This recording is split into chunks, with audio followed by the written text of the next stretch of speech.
Alors mon Conan, 97 ans, a commencé à être militant en 1936 au Front Populaire.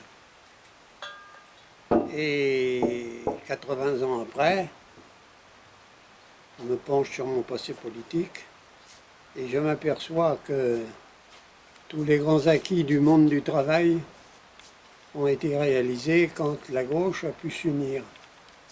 Eh ouais. Ne serait-ce que dans un temps limité. Exemple en 1936, où la gauche était unie, PC, PS et les mêmes radicaux de gauche qui ont vu des avancées du monde du travail incroyables, à savoir les congés payés et les 40 heures. À la Libération, rassemblement non seulement de la gauche, mais autour du programme du CNR, avec des acquis sociaux extrêmement importants, comme la sécurité sociale. Je signale d'ailleurs que hier, FR3 se fend d'une amitié pour Ambroise Croizat. Il y a un film qui passe sur lui, Ambroise Croizat qui a réalisé la réglementation de la sécurité sociale, à savoir on cotise suivant ses possibilités et on reçoit suivant ses besoins.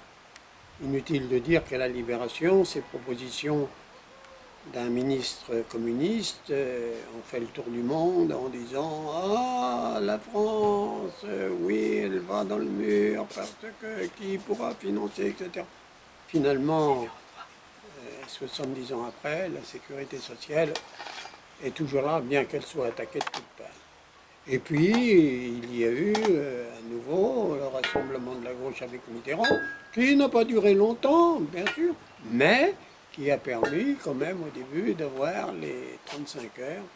Et pour moi, ce qui est important, l'abolition de la peine de mort. Autrement dit, si je résume 80 ans de vie politique, pour moi, le monde du travail est en pointe quand la gauche est unifiée. Ce qui ne veut pas dire que la gauche est unique.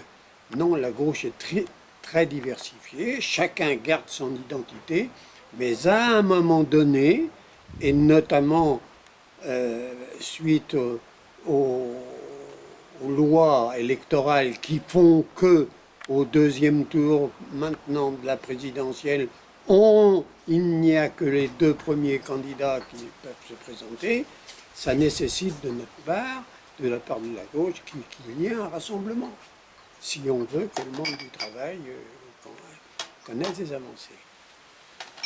Donc, pour revenir aux élections législatives de 2017, je constate que on va dans le mur, en ce sens que Mélenchon se croit le sauveur suprême, il devrait relire les paroles de l'Internationale, il n'est pas de sauveur suprême, ni Dieu, ni César, ni Tribun, ni Mélenchon.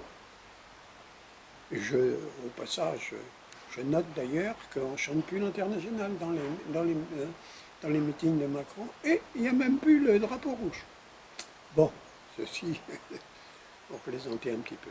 Mais, je répète, si l'on veut, il faut qu'à un certain moment, et je répète, chacun gardant son identité, on se rassemble pour aller de l'avant, ce qui n'est pas le cas aux législatives, et la responsabilité de Mélenchon est très, très, très importante. Alors je souhaite que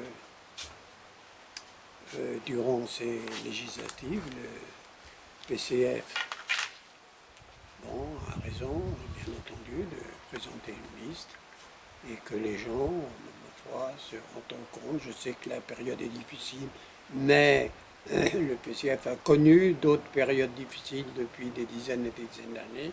Il a toujours fait face et le monde du travail n'a eu qu'à se féliciter des entreprises et des résultats et des actions du PCF. La candidature d'Anaïs, moi, elle me réjouit de voir une jeune diplômée, peut-être même surdiplômée, qui,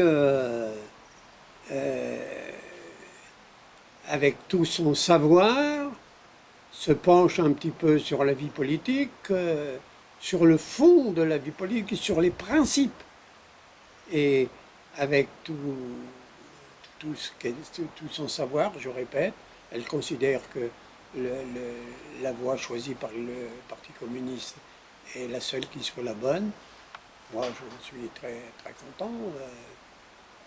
De temps en temps, on entend dire « Oh, le Parti communiste, oui, c'est un parti de vieux dans le temps. » La preuve, la relève vient notamment dans la troisième circonscription, notre troisième circonscription, avec une jeune candidate. Et je souhaite évidemment que les résultats soient corrects.